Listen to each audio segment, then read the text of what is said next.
more nervous. So my husband lives with fight or flight levels every day Because he has a debilitating disability, and he's DID, which is multiple personality disorder.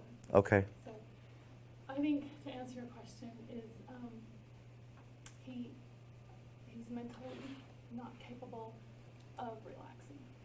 Okay. Now, I don't understand what's going on with your husband. And he might actually be in a case where he can't do anything about it.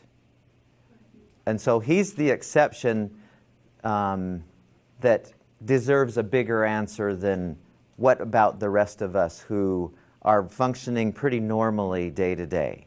Because there's... What if we have levels that we don't even know that we realize because of mental, too much cortisone, what if there's imbalance going on? Yeah. So here's let me answer your question with an example.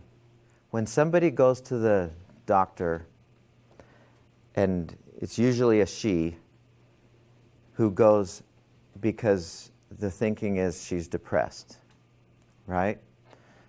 She goes to the doctor, and the doctor says, yes, you are depressed.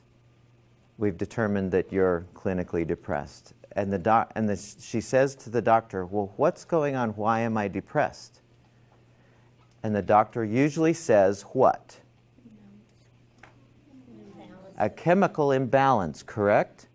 And if you take this pill or that pill, then we'll try to restore the balance. My question is always, and I'm not making wrong anyone who's depressed. I have no idea what it feels like to be depressed, but I know it's really debilitating.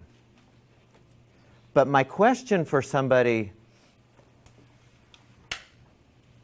and for the doctor is, what created that imbalance? Because they weren't depressed. She wasn't depressed when she was 7. So something happened that created an imbalance. And this is why I say for your husband, he's an exception.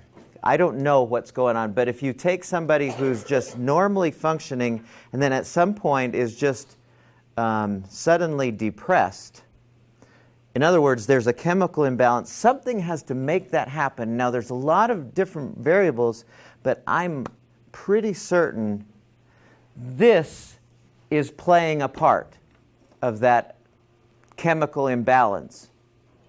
And if we stay up here for very long in what we call chronic stress, that chemical imbalance is going to turn into the symptom we call depression.